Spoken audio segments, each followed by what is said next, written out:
a few months in it got bad. Because I'm the type, too, I can't be inside for a long time. Mm-hmm. I will get severely more depressed. I like to be outside, go on hikes, go on walks. It's funny. People forget that humans are like animals. So when we can't get outside, I feel like everybody was almost in that, like, do you guys know what zoochosis is?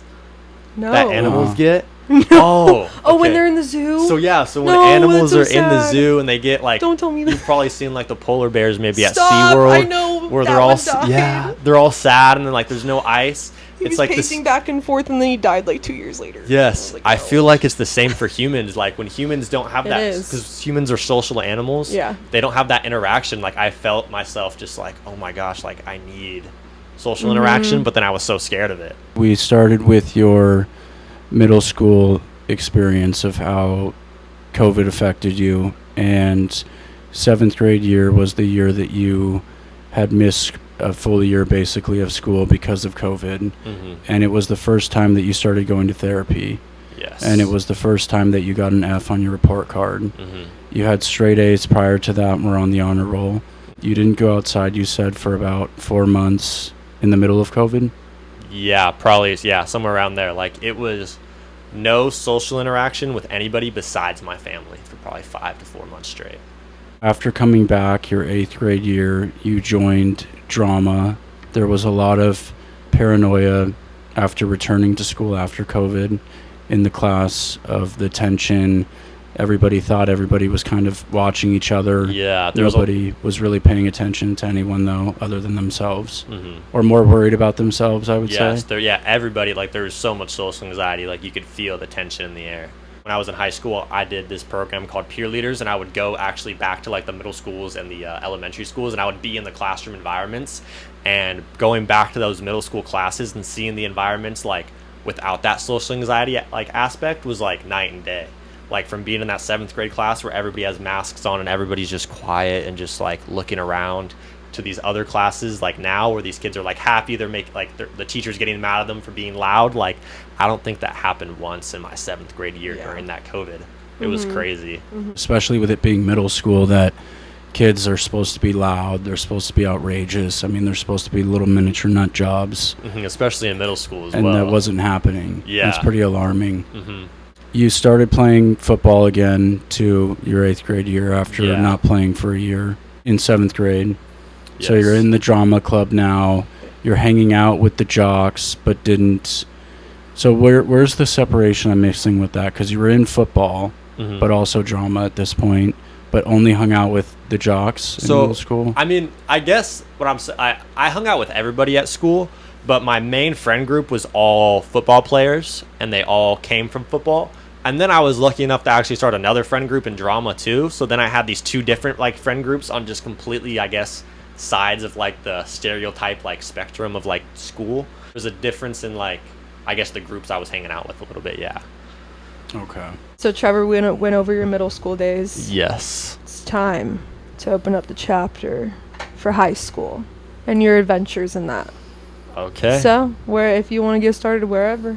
Let's do it. We'll start with freshman year. So I go into high school playing football. I decided not to continue drama just because, like, for me, I never saw it as, like, a thing I really wanted to pursue past middle school. It was almost just, like, something fun that I was doing. Yeah, and it still helped you in that moment get out of your shell. And it was because you needed that. 100%. And luckily enough, like, the people that I met through drama were amazing. I ended up going on, like, the school trip to New York for drama. Oh, so sick. There was so much stuff that just came out of that class that was just really awesome. Cool. Good. 100%. Yeah. I did play football going into high school, so okay. It was mostly, like, 2-a-days the whole summer. I was the starting quarterback for the freshman team, and it was fun. It was a lot of fun. And then lucky for me, for playoffs and stuff, I was one of, like, the freshmen that got chosen up to get pulled up for varsity and that type of deal. And at the same time, I was taking my first AP class I've ever taken. I think it was AP Human Geography, and that was a really fun class, and that, like, kind of started pushing me towards more AP classes, like, later on in my career. Smarty pants. Yeah. Those Couldn't AP be me. classes are hard. I never took one. Yeah. Yeah, but Sissy like sissy. Sorry. at our school, the school that I went to, they really push those AP classes on the students. Yeah. And I was just lucky enough to be good at it, I guess. Yeah. It wasn't as difficult, too, as they make it seem to be with the AP. Yeah. Maybe a little bit more work than normal. Yeah, the tests are just a little bit harder. There's like they're like 5-question tests. Well, they're more or like multiple multiple choice. thinking.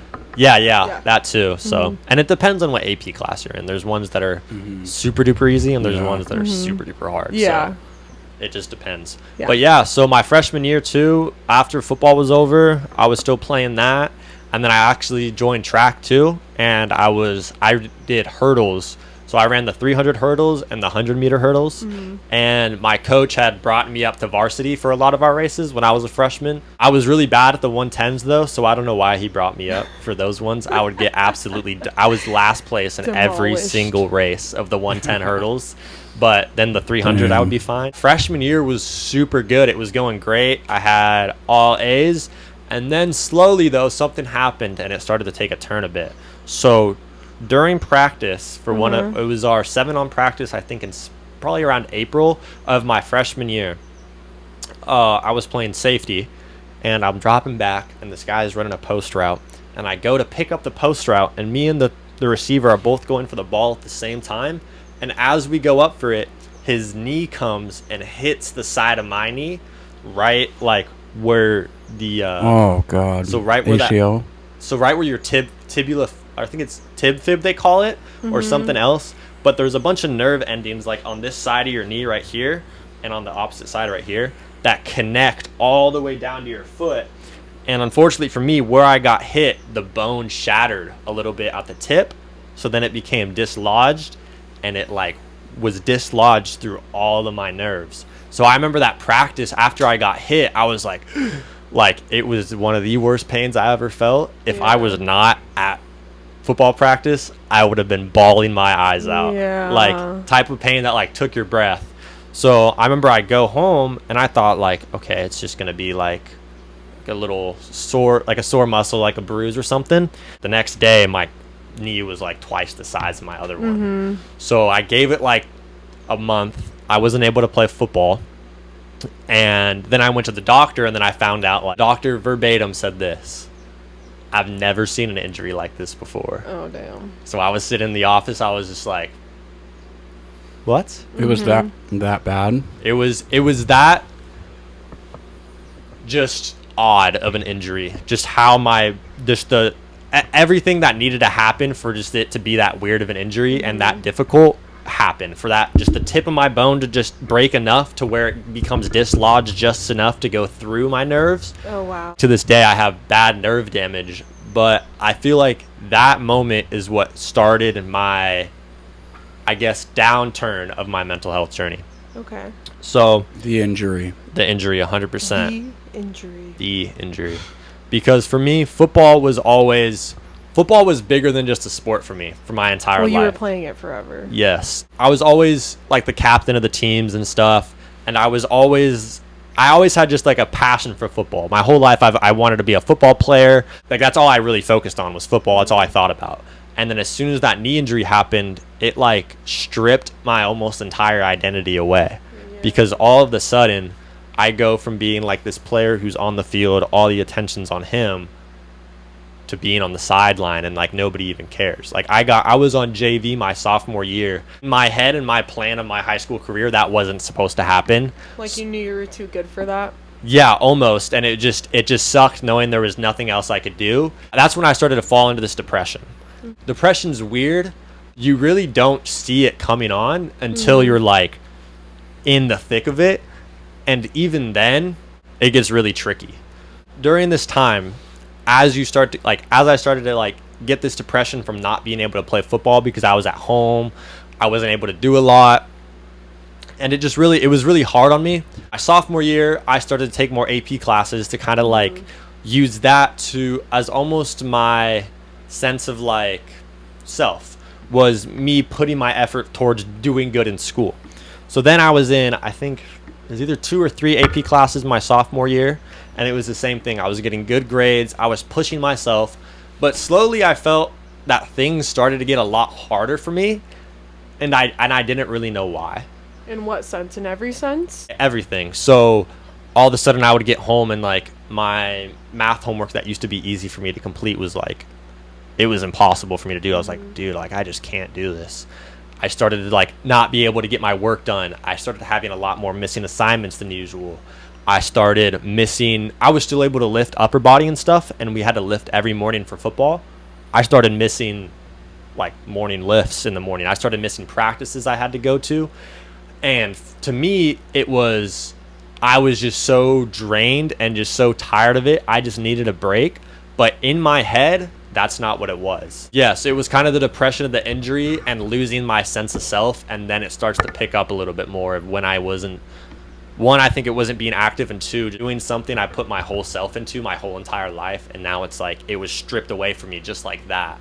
And as like a 15-year-old, like, especially in high school where tough age, my entire identity was based upon football. Well, yeah, at that age, you don't really have an identity yet besides what you're surrounded with, you know? And yeah, and during sophomore year, I was battling with this idea of I might have to quit football. And I just couldn't grasp the concept of it. I felt as if I were to quit football, I was nothing. I was going to be less than. If I quit football, it would be like somebody being homeless on the street. It would be the end of the world. I would have no more friends. I would have no more this. I would have no more that.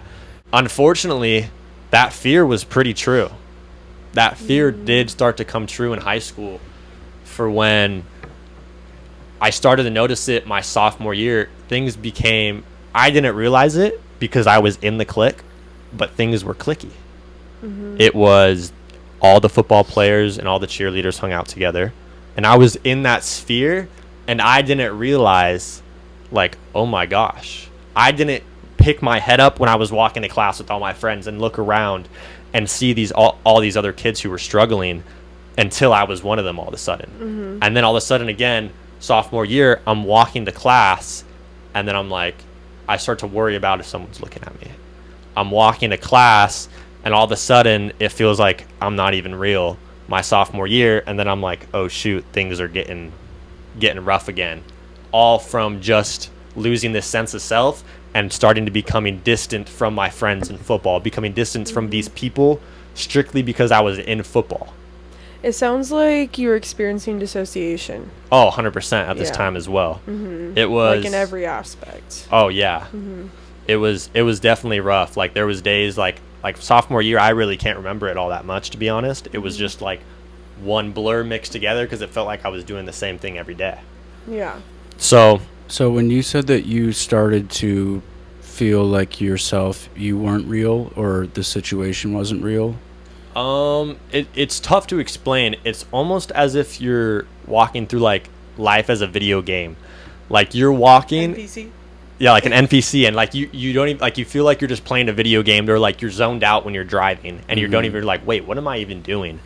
Just not like consciously just there. Just that does sound like disassociating. Basically, it was a result from you had your injury, then you stopped playing football for the rest of the freshman year when that happened. So yeah, this happened in April. So the freshman year season was over at this point, and it was like getting ready for the next season. And that's when it happened. Yeah. So then you come back sophomore year and you make the JV team. And at this time I was still injured, so I was just going to practice, just standing on the sideline, or going to practice and just watching. And it was really rough for me because like I'm a person to where I don't like to not be doing things. Yeah. So I would be at practice, I would be giving the people water, like I would be doing anything I could to just feel like a part of something. Yeah. And then it became harder for you to go to practice because you weren't doing anything, you weren't participating, right? Yeah, like it was just it was a slow just lack of motivation, and I was just like, dang, I'm just tired, like I don't feel good. And then it even slowly started to shift into physical symptoms. So there was days sophomore and junior and freshman year where I didn't realize it at the time, but it was anxiety induced to migraines. I would wake up and I would feel like my room was spinning, like my head just hurt. Like I would just lay in bed for like 2 days on end, 3 days on end, and just not even be on my phone, just sitting there because I just felt so sick. And I didn't realize it was just like migraines caused from anxiety. and all this type of stuff, and like vertigo caused from anxiety, I think from just this constant stress, and looking back of it now, like this depressive episode that I was in. Because that's the interesting thing with depression. I call it depression goggles.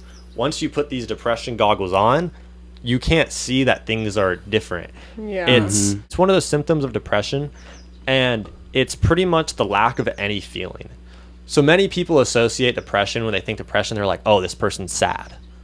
But that's not what depression is at all. It's really the lack of all emotion. Like, it's numbness. Yeah. So I would always describe it as, during this time period, my emotions would only reach so much. I could only get so angry, and I can only get so happy. So it felt like, to me, everyone's emotions were being able to be graded on a scale from 1 to 10. So like somebody could go from 1 to 10 in happiness, go to 1 to 10 in anger. And for me, it was like, I can only go to 2. I can only be so happy, or I can only be so sad. And it was like to the point where I couldn't even be sad, because it was just like there was no feeling there. And that's the thing that sucks with depression. So then it starts to come up, and these things are happening, and from the outside perspective, it just looks like, oh, my grades are slipping. In my head, again, with depression, you don't realize you're there. So then you start talking bad about yourself as well. So I'm here dealing with depression as a 15-year-old with super bad anxiety. But in my head, I'm seeing everybody else just excel and just do these great things. And I'm starting to compare myself to everybody else. And I'm just thinking in my head, like, why is this so hard for me? Like, why is it so easy for all these people to get to school to every day? Like, why can't I? Like, it's such a simple thing, but it was so hard for me to do. And it just kept slowly going down and down and down. And you just keep building that, like, what am I doing wrong? And it becomes like a negative feedback cycle. So it's like a loop, and you just keep spiraling downwards. That sounds exactly what depression is like. Yes. And did you say anhedonia? Yeah, I think it's we might have to get a fact check. I think it's anhedonia or Yeah, no, you're right. Was I right? Yeah. Okay. Really typical with anyone who, if you have any type of anxiety, social disorder, if you've been using drugs or alcohol, and it's any lack of, basically, that happened to me too. And typical for people who, once they get sober, because if you have any type of, higher levels of endorphins, of if you've been drinking or doing drugs, when you get sober, it's hard to experience joy, sadness, really any emotion. And the same thing with depression. Yeah. So you've been disassociating, is what it sounds like. You're having this inability to experience different emotions. And this is still in your sophomore year at this point, when when this is going on. You don't know that it's going on. You feel like it isn't real, but you're experiencing these things still. Yeah. To me, during this, like, as I'm in it, it just felt like every day was the same, and I was just tired. But looking back at it, like, I was like, now that I will talk about, like, I guess my journey, like, there's still a lot more to the story, but now, like, looking back at it, like, I'm like, dang, I was really, oh yeah, you can definitely really understand depressed. It a lot better, like you said too, especially the goggles of when things on the daily are like, I don't want to do this, and it's the hardest thing ever. That's a good way to discover or ask yourself if you do have depression, if you can't do little things of someone who doesn't know if they do or don't have depression. They have the lack of motivation to do anything. They can't experience other joy, love, sadness, those types of things. Then they could possibly have depression. You're going through this your sophomore year. Junior year, is this still going on? Are you more aware of it? So it's different junior year, but it's still there. So my junior year, I found this program called Peer Leaders, and it's a junior-senior class. So at my school, at my high school, there was 2 leadership classes. There was one that was like ASB, and that was like for the entire school, and it had like 400 kids in it. Every single class, there was freshmen, sophomores, juniors, seniors. Everybody was in that class. And then you have the Peer Leaders class, which was only like probably 50 kids. And it was only 2 periods, and it was strictly juniors and seniors. And what we would do in this class was, rather than focusing on events that were going on at like school, like our school, and planning like school events at our school, we would go to elementary schools and middle schools and actually hold events there and like have lessons with them. So For example, when we go to the elementary schools, I gave a lesson one time on teamwork and how to work together. We gave another one on integrity and being able to tell the truth, and just all these type of stuff with the elementary schoolers. And then when we go to the middle schools, we would hold these forums where it's like academic forums where kids are struggling grades wise. We go in there, we talk to them, we try to like help them out as like almost like people that are almost the same age as them. Like we were just in middle school like a few years before them, so we would do that. Or we would also do unity forums, which was like we would talk to the kids about things going on at their middle school and like what we could do to like combat bullying and all these type of issues. So I got into that class. That finally got me kind of out of my slump that I was in for a little bit, because I finally had quit football because I joined the peer leaders, and I finally felt like I had something I could like kind of attach myself to. Because that whole sophomore year, my issue was I felt like I didn't really have a purpose, if that makes sense. Yeah. So, and you were doing this, going to the younger kids and talking to them about all these things. Meanwhile, you've just been going through this yourself. yes. Right? Did you find that ironic at all, or like you said, it started to help you actually? I actually found it very helpful. For a lot of our events, I was the lead in them. So when we first went to the elementary schools in the beginning of the year, we would hold like rallies and assemblies with the whole school, and I would be the one on stage with the mic, like talking to the kids, getting them like hyped up. I've given like a bunch of speeches to the middle schoolers about like bullying and stuff like that. So it definitely, I feel like a lot of the kids have a different sense of connection with me because I've been in that state that I've talked about before in middle school, where it was like I've been on both ends of like kind of the, I guess, the nerdier side of things, like in drama, and then on the like more popular side of things being like football. So I'm able to, it was easy. It was helpful for me to be able to help these kids and to kind of see them start to like things click in their head.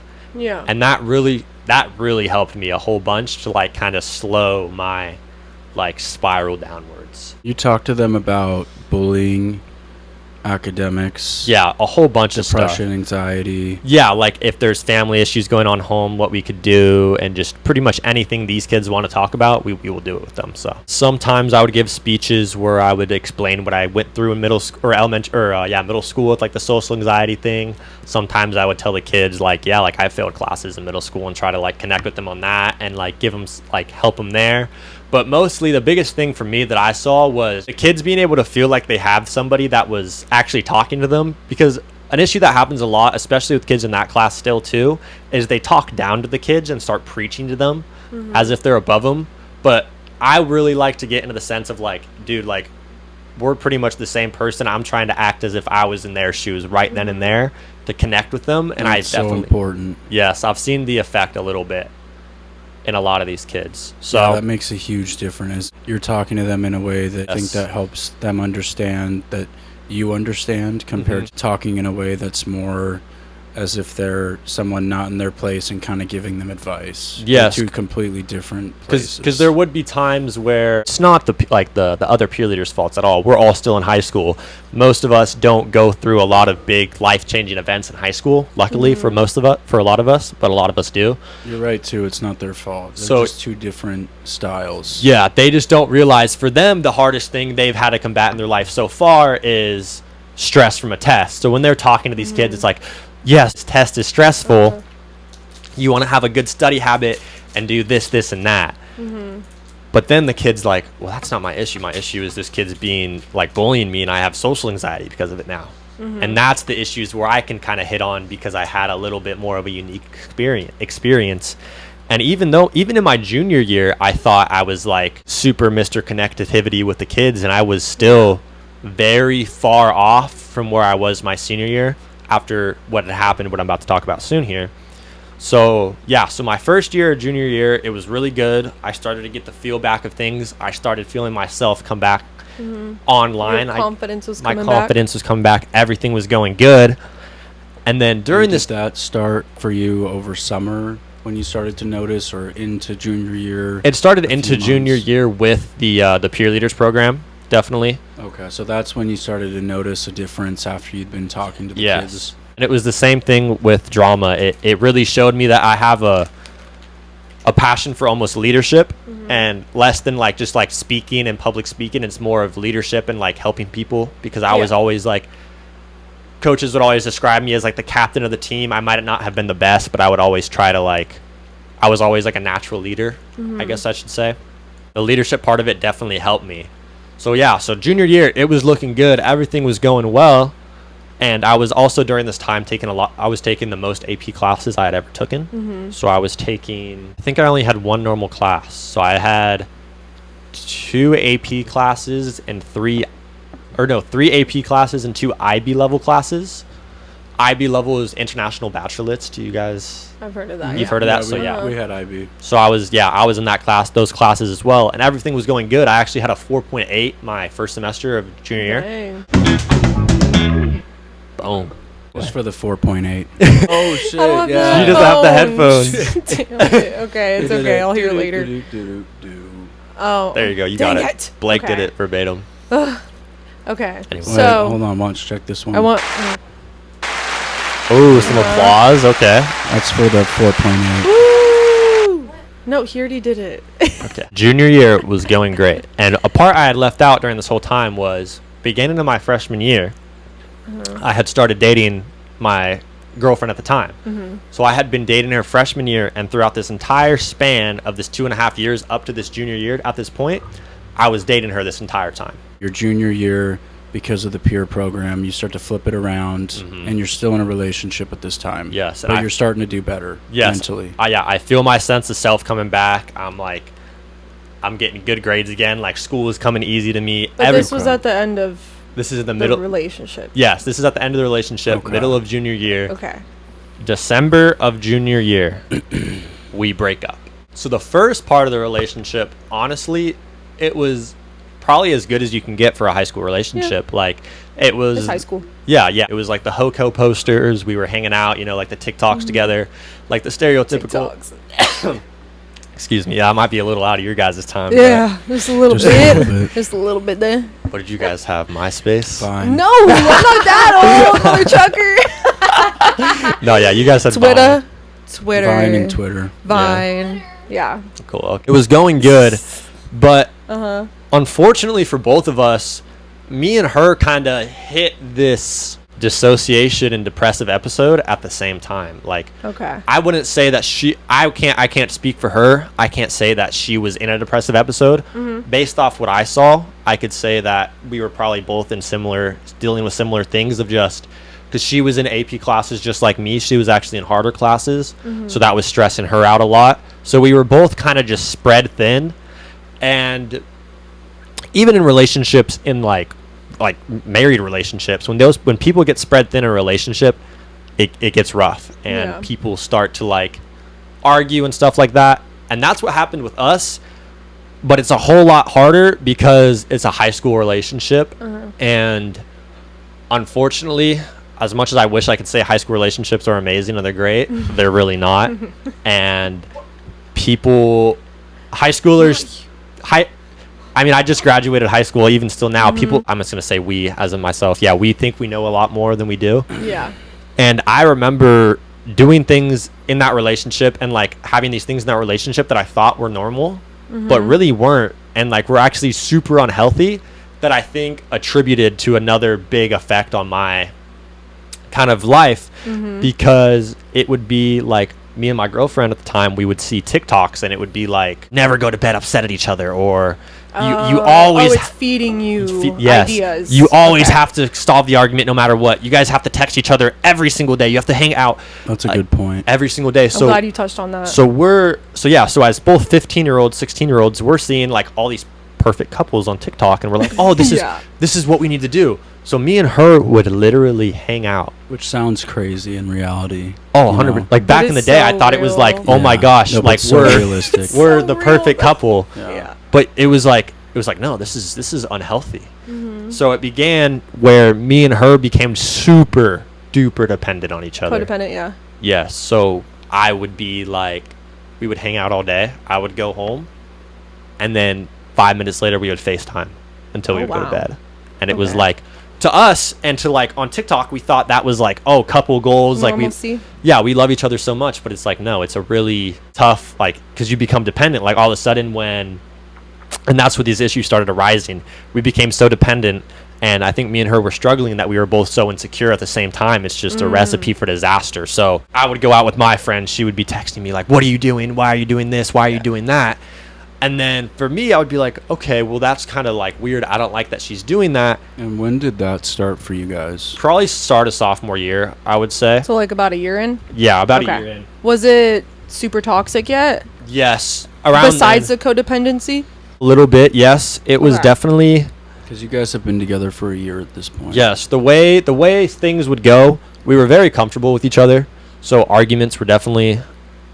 we would definitely get very upset with each other. And yeah, just the way we handled our emotions wasn't good. It was, we would both be very upset at each other. We would be mad and we would think that pushing through the anger was the best thing to do, and it would just end up just dragging the argument along, and we would both just not like each other, and it built the biggest resentment in the relationship. I honestly don't think that for the last probably 6 months of the relationship, me and her even liked each other. Yeah. It was just, we were seen as like that couple, like we were the couple that was going to last forever. I was so scared because I felt like she was all I had, that my sense of self was built into the relationship, and I think hers was too. And that's another issue that happens in high school is people love to have like the status of being in a good relationship, so then that becomes identity, and that cannot happen in a relationship at all. Very true. So when this happens, all of a sudden we break up because it happened out of nowhere. I broke up with her and the words flew out of my mouth and I regretted it, but then we just went with it. And that was the first time you'd said that, or she said that? So actually, no, that's why we're toxic. So that's why it was bad, because it was the breakup deal, and then 5 minutes later, it's okay, and then this, and that. So what was different this time? If you regretted it right away, like you said, I don't like you probably did the I other don't know. times. At this time, I don't think I regretted it, actually. I take it back. Well, it was probably normal because of previous times. Yes, if it it was. happened 10 times It was before. more of a relief. It was like that was hard, but it was a relief. It was a rough breakup. It was a rocky breakup. It was. Yeah. Both of us, it was just the same thing where it's like we're not, like, we don't like each other, and then it's like we're both jealous of each other still, and it was just that weird, like, high school dynamic. And just the cherry on top in this entire situation is that we sit next to each other in our first period. Oh, yeah. Oh, God. Hold on, let me do it. Right there. You're saying that she was having these issues mentally the same time as you were? She had an issue with, so... Was she ever diagnosed with anything? No. And you weren't either? Not up until this point, no. Okay. Oh, actually, no, I take that back. I had anxiety, but that was pretty much it. Diagnosed anxiety. Okay. But what was going on with her was she was going through what I think every single girl goes through in high school. Yeah. And that's one, the self-image thing. And then I think two, it was just issues with friends. Like, she had this friend group, they were they weren't good to her, you know what I mean? Toxic friends. She leaves them, which is good, but then all of a sudden she doesn't have friends for the next 3 months, and she's trying to... A good friend group early on in high school is so important. Oh, it really is. Like you're about to say, I mean, it affects you so much. Yeah. So for her, what sucked for her is I think what had happened was she didn't have any friends, and me and her, and I had friends. I have, lucky for me, just like you said, I had 2 friends that I've been playing football with since 2nd grade, and they're like, we didn't even go to the same schools. So like we were just like almost like brothers pretty much. So I always had them by my side, and I think she started to resent me because she felt like all she had to hang out was with me.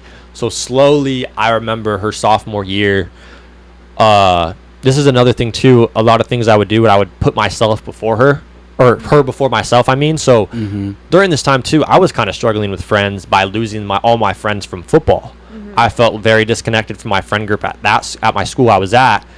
But instead of trying to fix that issue for myself, I was helping her find friends, and I was helping her get her friend group established and all this type of stuff. So then by junior year, I remember I just didn't really have a lot of friends. I remember the first day of school when she wasn't there, like I didn't really have anybody. I felt like that was the first time in my life where I felt truly like a loner.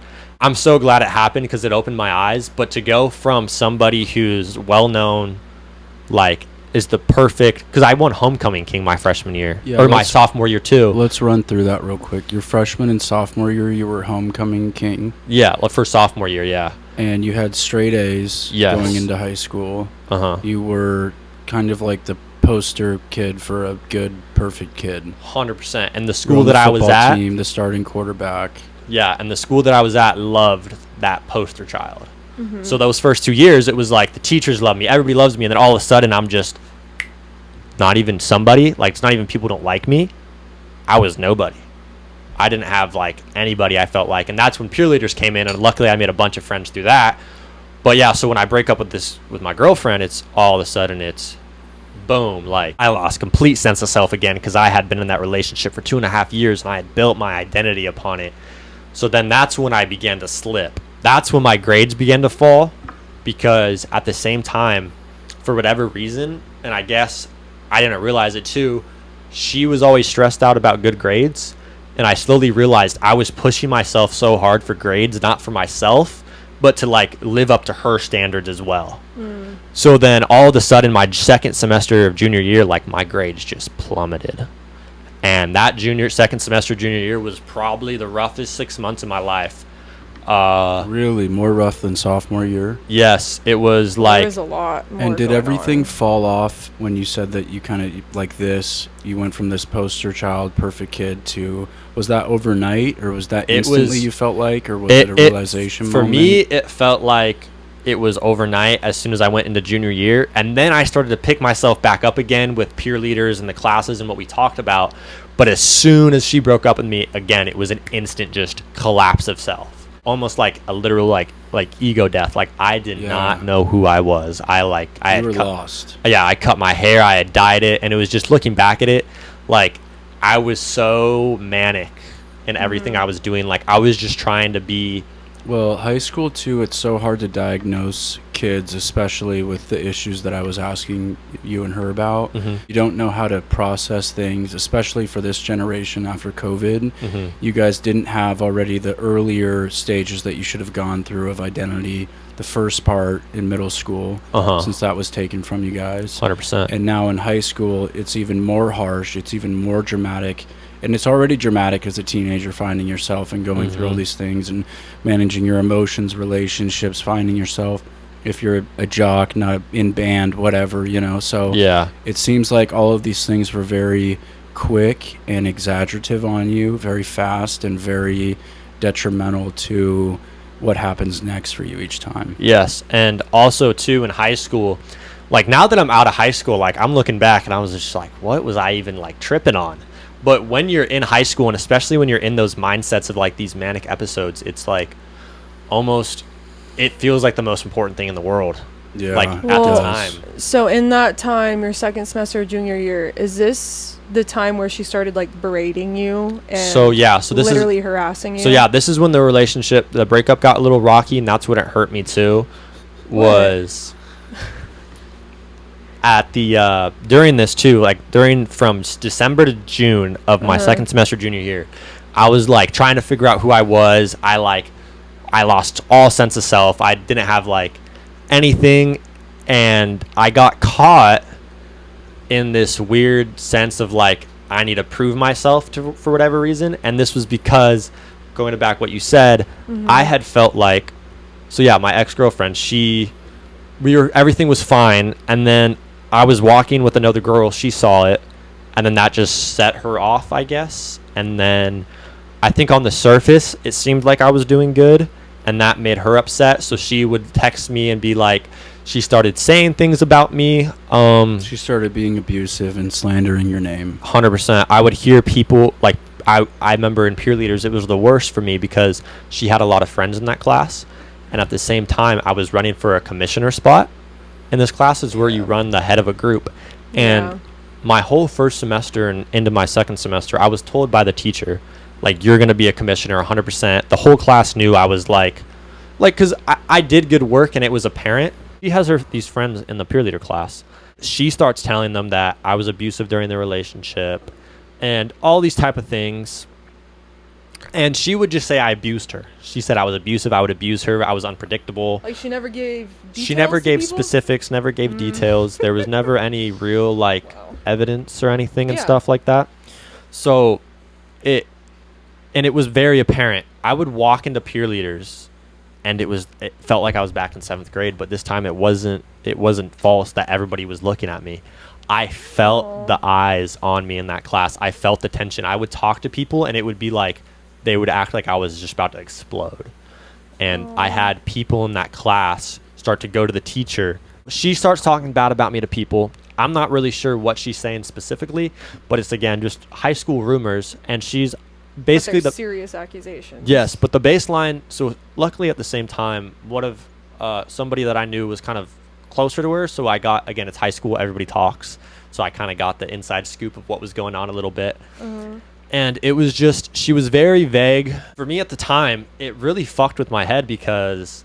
But abusive stuff to where people were saying to the teachers that they felt unsafe around so yeah, you. So it was bad. So it was this one girl. It was only one girl, I think, I told the teacher that, but it was like her best friend. And I was just like, okay. Well, of course. Like, it's rough. It's hard for me too, because the personality I have in that classroom is very outgoing. I'm very loud. I'm very outgoing. So that accusation wouldn't, it's a crazy accusation, but it wouldn't be like putting it on a kid who's maybe shy and like not outgoing and not, because like I'm not afraid to, like in class when we would talk about things with peer leaders, I'm not afraid to be like, oh, I don't think that's a good idea, like maybe we should work on this or do that instead.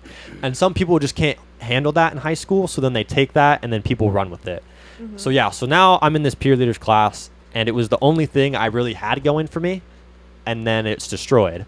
So then even now, like, so she ruined the one good thing that you did have going that helped flip your life around. It was rough. And and it, like, again, and this is where it got serious for me, and ideation started popping up, and like almost like suicidal ideations, because I just couldn't even, like, I missed so much school that semester, and I would wake up every single day, and it wasn't even like I wanted to hurt myself. It was more of just like, what am I doing? Like, why am I here? Why am I here, man? It just got hard again. It did. Like, looking into my future, and it was like the next day I'm just going to be dead. Like, there's no point. Like, there was no future. There was nothing. And that's, again, what's so hard with the depression is for people, it just stubs that vision of a future. So then you're so unmotivated and you can't even have like a passion or a dream to push for anymore. Get to that point. And for me, it really messed with me because I'm not sure if I do. I sometimes think I have OCD because I get really like weird about that type of stuff. But it was almost, I was so worried, like, oh my gosh, what if I did abuse her actually?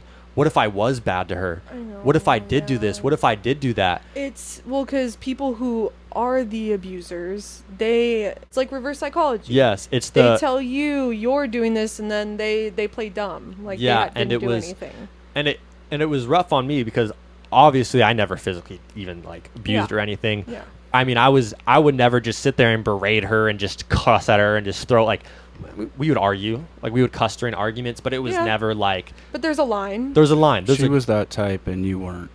I mean, basically, maybe the berating. Yeah, I wasn't. Yeah. Yeah. So, yes. So then it was like, wow, like maybe I'm like blah blah blah. Like I got this in my head, and it got to the point where like there was multiple times where I had gone up to her and I was like, hey, like, I'm not sure what I did. Like, obviously there's stuff that I did that I didn't know. Like, what did I do? Like, what is... you approached her? I asked her once. I texted her I DM'd her I texted her on messages, and she told me not to text her again. This was at lunch when you went up to her friend group, right? Oh, that's way ahead. But no, okay. It was to the point where I was standing there and she was upset. There was another thing at lunch my junior year though, yeah. She was upset, and like it was the point where I had to move seats in my bio class. There was multiple times where I asked her like, what did I do? Like tell me what I did so I could either apologize or like not do it again for like the next relationship or whatever. And she could never give me anything. It was always a stonewall, walk away, whatever. So she wouldn't say anything to you in person. She was just talking behind your back if you guys broke up. She's telling everybody. And then I asked her on Instagram, and I pretty much was trying to like, I was saying like, hey, I've heard things around. Like I wanted to come to you directly because I know like rumors spread. Like I'm not sure what you're telling people. Trying to be very like respectable during it. That's the best way you can too. And then it gets to the point where she's just dodging the question. So I straight up asked her one time. In this text, I said, why are you telling the people I abused you? The serious accusation. I said, if there ever was a time where you felt like that, I would love to hear about it because I need to fix that right now. And all she said was, you mentally abused me, and then blocked me. Oh, man, so the abuse And this is the thing. If she felt like I mentally abused her, that's one thing. I think that's definitely more of a subjective type of deal. So if she truly felt like that, like, I really do feel sorry for her. And people can convince themselves of that. Yeah, 100%. Maybe she actually did, but that doesn't mean that, like you said, that's your truth, because there's just it's subjective. Well, also those terms are thrown around 100%. A lot. And that's the thing. These terms were used to other people as physical abuse. She would say abuse, so people would take it as physical. So then it gets to the point, I have now my interview for commissioner. Okay. Which is a huge deal for you right now. It's a big deal for me. You've been waiting for this. There's an expectation that you were supposed to meet. So I'm going in my interview, and there's all the other commissioners. So there's 8 other commissioners in the interview, like interviewing me. Are they in high school too? Yeah, they're all in high school. Okay. So they're in this class. They know all the drama surrounding me mostly. And then there's the teacher. I walk in, I sit down, and the first 2 questions I get asked in this leadership class interview are, this is the very first question I get asked. What would you do if somebody in your group felt unsafe or like couldn't be around you? And I was like, and sitting in this interview, I was expecting like, oh, like what can you bring to the table for peer leaders? What? Yeah. And I was just like, it was a curveball, and even still, I was like, I thought I gave a good answer. I was like, well, let me reiterate that. The first question was, what would you do if somebody felt unsafe in the group? And it was just in general. And I think my answer was like, if they felt physically unsafe, I would go straight to a teacher. And I said, if it was more just uncomfortable because of another student, I would see like what their side of the story was. Great response. If it became an issue to where I needed to go to a teacher, I would. But then the second follow-up was, what if it was you specifically? What if they felt unsafe around you? And again, I was like, well, I would just that pisses me off. I said I would just go straight to the teacher. That's the best answer. And then they asked me some other ones. And I remember walking out of that interview, and even then I still thought, okay, maybe it's because I'm like, and again, I'm not trying to take this like in a weird way. Maybe it's because I'm a guy. You know these people, too, that are asking you, the committee, I've been in a class with them for a year. So I'm sure you're shocked by these questions because 100%. One, it's from them of who you know. 2, it's a weird question to ask. It is so. If it was in a work setting, that'd be so unprofessional. And I assumed it was because I was a guy, so I was like, maybe that's why. Were they all girls? So there was like 1 or 2. There was mostly a girl class, so I assumed it was because I was a guy. And the one I was going for was like mostly dealing with kids, so I was like, okay, maybe. But there was other guys who interviewed that didn't get asked that question. Yeah. I asked every person who got interviewed. Who picks the questions? I don't know. So nobody else got asked. Them hoes. Nobody else got asked those type of questions that I did. And when I didn't get it, I just felt so like... Oh, so you didn't get it? I didn't get the commissioner spot. And I was just like, wow. And it was all... My teacher had told me it was because of my absences, which was like, okay, maybe. But it was very apparent to me. Yeah. Because I did... One of the commissioners in there was really good friends with me. And she was the only one that actually like... I guess slid for me, so she would tell me everything they were saying. It does seem pretty apparent. Yeah, like you said. Everybody has that. Can't make it more obvious. Everybody had that weird animosity. So yeah, it was just everything in my life was crumbling. I had C's in all my classes, and during this time, social media, I'm on TikTok, and I'm starting to get pulled into this pipeline where I'm seeing all these influencers. How to be successful at 19, how to get all this money at 18, how to be the richest teenager in the world. So then I'm at such a low self-esteem point. It's like I see this and I think because of the social norms, this is where I have to be. I have to have a Lambo at 17. I have to have this. I have to have that. So then I get pulled into door-to-door sales. And door-to-door sales was supposed to be like a great opportunity for me to go learn communication skills and all this stuff. But I turned it into something that I was just betting my life on that was just going to be an instant turnaround. And that's another thing that I think a lot of people with mental health issues deal with is there's something that they think is going to happen that's just going to automatically help them, and that's what they hold on to. I was holding on to door-to-door sales was just going to be magically my fix, and I was going to be good. But unfortunately, that didn't happen. I was out there for a month. I hated it. Yeah. It was just... I mean, honestly, it wasn't even too bad. It was just I was just not in the right headspace. And I come back home.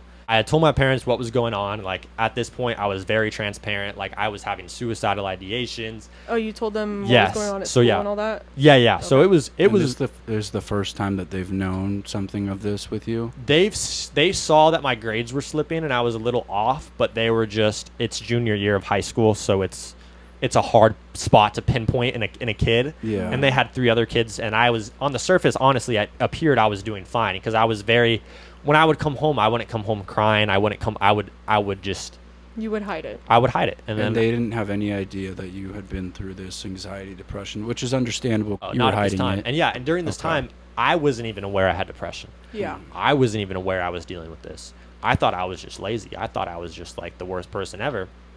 So that I come back and I tell him this, and again, just another big part, and what sucks for a lot of people's, my parents are both in the medical field. We probably have some of the best medical insurance you could possibly get, and I still couldn't see a psychologist for 2 months. Yeah. After I had 2 months after after you I- told them that you after I Depends went- on where you're suicidal. sent. after I went into the doctors and I had sat with the doctor and told him I had suicidal ideation, I wasn't going to be able to see a therapist or like anybody for 2 months, not because of my parents or anything, strictly because of healthcare system. system. the healthcare system. Wait, they fucking knew? Like, you told them that you had those ideations, Who?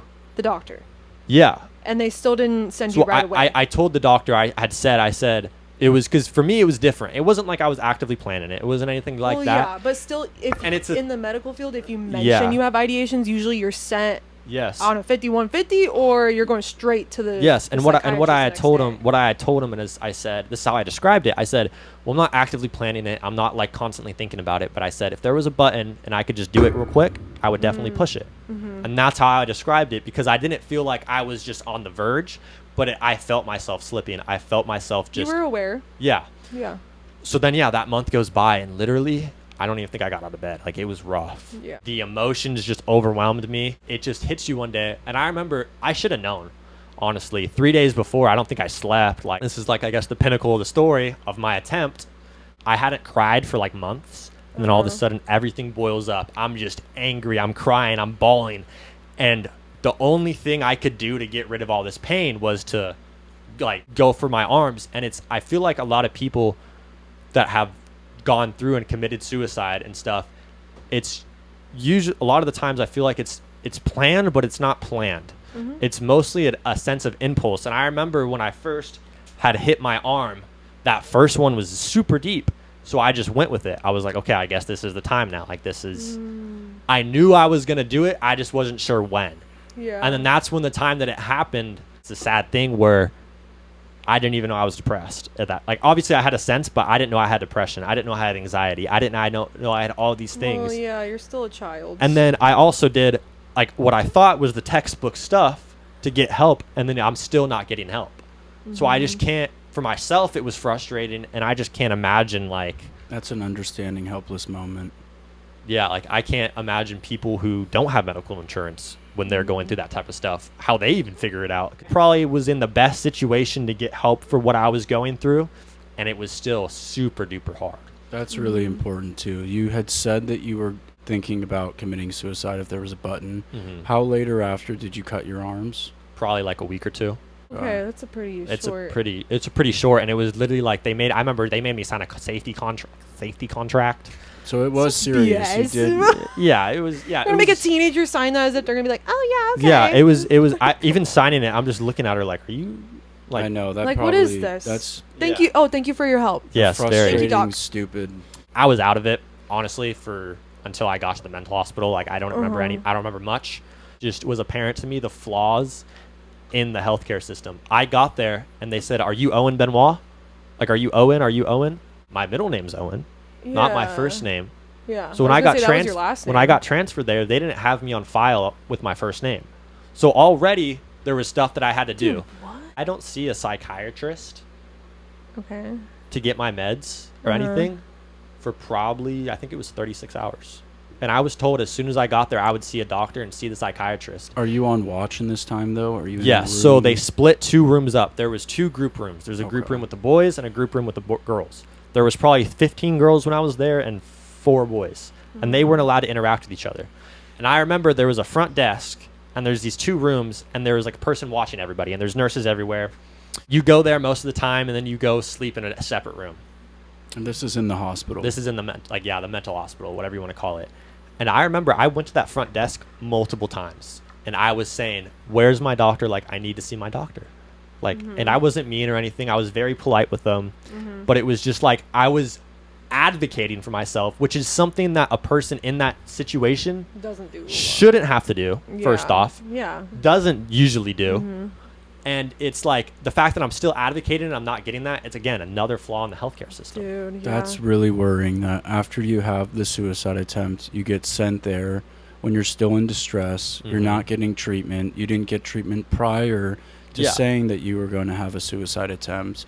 I mean, that's just so straight fucked up. Often. And it's rough too, because it wasn't the neglect of the nurses. It wasn't anything. They can only do so much. It was strictly they were understaffed. I remember the nurse. I remember his name, Diego. He was there with me the entire time I was there because they were so understaffed. He would leave at like 2 a.m. and come back at 6 a.m. Really? Those were his shifts, and he would be there all day just because they were so understaffed. And he was a saint because he didn't have to come in. He didn't have to come in and do those extra times, but he OT, did. And this was the public healthcare system in like America, and that was just very eye-opening and daunting to me because I'm seeing these kids that like obviously everyone's got their issues, but there's kids in there that were really struggling. You had perfect health insurance. I mean, if 100%. anyone was going to get help from seeking help, me. who usually doesn't seek help until the very last minute or they've already done it. I mean, so this was really perfect case scenario for you. 100%. And so it's very disturbing that there's still these flaws. Yeah. It needs to be more better in place with when you do need these resources. 100%. They're there. Yeah. So because that could have been prevented. Oh, yeah. I think that's what was so frustrating too, was just like I felt like all I needed was somebody to talk to. And that's like I feel the biggest thing. You're already in that position asking for help and then being told again, sorry, we can't get to you yet. We can't get to you right now. Oh. That's just a fuck you to your face. Oh, it felt like it, and it was terrible. By the system. And it, like, another big thing too is, so after I had got out of the hospital, because you have to be there for a certain amount of time. Most of the time you get put into another extensive therapy, an extensive therapy program. So I was there from 8:30 in the morning till 3:30 in the afternoon. And again, I was able to get into this program strictly because of medical insurance. Through this money, I was able to get so much help. And this program I was in was absolutely perfect.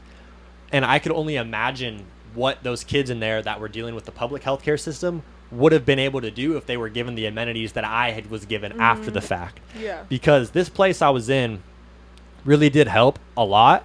And there's things I want to touch on for like mental health recovery too. So people always think you just get medication and you're good. Yeah. That's not how it works. You actually need that. You can't be given medication unless you have like a therapist, like you're talking to a therapist at the same time. So I was medicated. I'm talking to a therapist. And when we're here, there was multiple therapy things. So there was things called like group session where we would talk together. There was things where you would just do like, you would literally paint and it would just be like for like creative something or whatever. There was things called CBT, where it's cognitive behavioral therapy, where we would learn like how to like talk about it. And there's DBT, delectable behavioral therapy. There was a lot of different like therapies. And there was even ones that I didn't even like I thought when I first got there, like, this is stupid. But my therapist had actually told me, like, my personal one when I was there, there was like 1,000. But he had told me, like, you should just do every single type of therapy. People think it doesn't work, but it really helps. That's great advice. I'll do that. And honestly, that was the best advice I could have given. So I was talking about the different type of therapies. So because a lot of people don't actually know this stuff. So honestly, the 3 biggest things that I would say helped me, that were the biggest life-changing things for me, was meditation. Huge. Something called sound baths, fascia release. I'm not sure if you guys are aware of what that is. Okay, but so the sound baths and the meditation. Meditation was pretty easy. You would do Tai Chi, so it's like you would rub your hands together and you would kind of just like feel the energy. And it's kind of weird. You actually do feel the energy. It's a lot more real than you think it is. It's like Reiki. Kind of. It's called Tai Chi. It's like I think it's a Chinese thing, and it's like moving energy with your hands. Yeah, moving energy. Okay. I was like able to go into myself and kind of relax myself, and I didn't realize, and what a lot of people don't realize, and it took me like a lot of meditation because I was kind of forced into it. So when I was in there, I was like, I might as well. Is that you get to a point in meditation where you realize that you actually need it. And you realize that in your life, and I didn't know this, you're going on autopilot and your brain never stops. So like even now, like it is hard for me to sleep if I don't meditate. And when I wake up, I meditate. And it sounds like such a David Goggins thing to say, but it's like 6 months ago, I would not even imagine myself saying I need to do like meditate. But it's Dude, I meditate all the time. It's such a strange thing. That's why I'm the calmest ever. Yes. Right? Yeah. So it's super important. He's a chill Very guy. calming. Yeah. The second thing was sound baths. And it kind of goes hand in hand with meditation. You would lay in this room and a lady would come in and she would have all these, like, do you know what a singing bowl is? It's like the thing you hit and then you go around. So she would have these singing bowls and we sit in this room and she hits the singing bowls and then the sound vibrations like vibrate throughout the room. And it's like, vzz, vzz, vzz, and it sounds weird. But what you do is you could feel the vibrations in your head and throughout your body. And again, it sounds so like you just have to like experience it to not I wouldn't make it describe sound crazy. They would have these tuning forks and they would hit the tuning forks and they would put them like right here or on the top of your head. Yeah. And you would like feel the vibration in you. And you would do that for like an hour and you would get up out of this thing the most relaxed I have ever been. Like you would feel like at peace. Nice. Like, that's another science that's popping up that people don't realize. There's last thing I'm going to get into.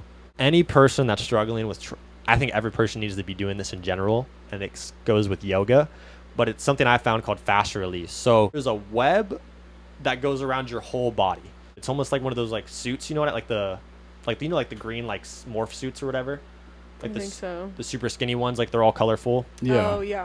So imagine that, and it's a thin web. Essentially what it is when you move it around, you have to loosen it or it tightens up around you. And that's when you feel like stressed. So it tenses up and you store stress in your body. So when you stretch, if I were to do a stretch like this, like say something like this, that's all good and fine, but that stretch isn't going to stay. And the next day I'm going to have to stretch it again. And it's the same thing because this fascia thing web that's around me is tight. So what you have to do is it's called releasing your fascia, and it is the biggest, like it was night and day for me. So places where you would feel like stress. So for me, it was my legs, and it's literally, you just go in and you could like feel the muscles around and you push the muscles and loosen up that fascia. And it's the same feeling as crying.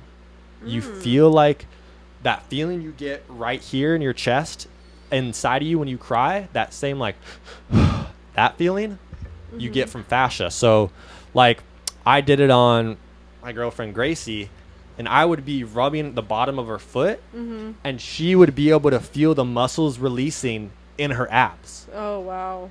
Or I would go, something I do is I take a tennis ball and I put it on the ground and I lay my stomach on it, right? And I breathe with the stomach ball or with the tennis ball pushing on my stomach. And what that does is it releases the fascia in my spine. So then my spine is released. So it's essentially like stretching these different places releases like different pain. So I had pain in my shoulders, and then I literally started going like this and just pushing like on the inside of my armpit. I don't have any more shoulder pain. Well, you need to do that. It's absurd, and I explain it very badly. But like in the morning, I stand up and I literally just sit there and like, this is gonna sound bad, I just rub myself. Like I just wake up in the morning and I start rubbing myself. So I sit there and I go like this, and then I go like on my face. Well, like it sounds like a this. concept of pressure points. Yes, like almost like a lymphatic like drainage type deal there. Yeah. So the biggest one that I tell people to do is to get like a lacrosse ball or a bouncy ball. I do this every morning. And I just put it underneath my foot and I roll it around on my foot. And it's like, I don't know, Gracie, what do you think? Good. I don't know how to describe it. You did it yesterday. Amazing. Where did you feel the foot one?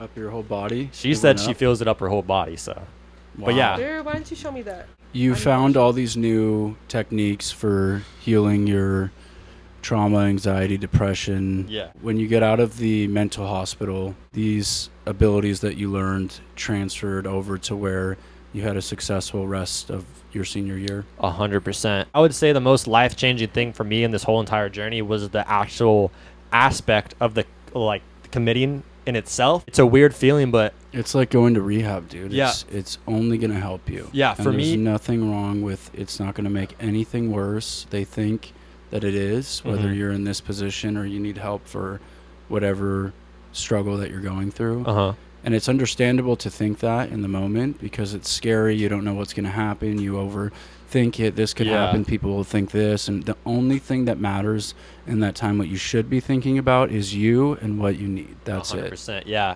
And that's what I realized. Another thing I had a hard time with was I just couldn't grasp the concept of like why these things happened to me and why I had to go through them. That's understandable. And honestly, talking therapy didn't help me. Like I would talk and I just couldn't get over that bridge of like, damn, like that's all cool, but why did they do this? Like I know they did this. I know they weren't supposed to do this. I know I know everything, but why did they do it? Why is it happening to me? And that was the thing I couldn't deal with. Psychotherapy in some areas is good, like you said before the suicide attempt. It can make a difference, but there are different stages that hopefully someone can find and understand of going through. Their doctor or therapist can explain it to them of this is, what we're going to do first. And then you kind of found out through trial and error, it sounds like. Oh, yeah.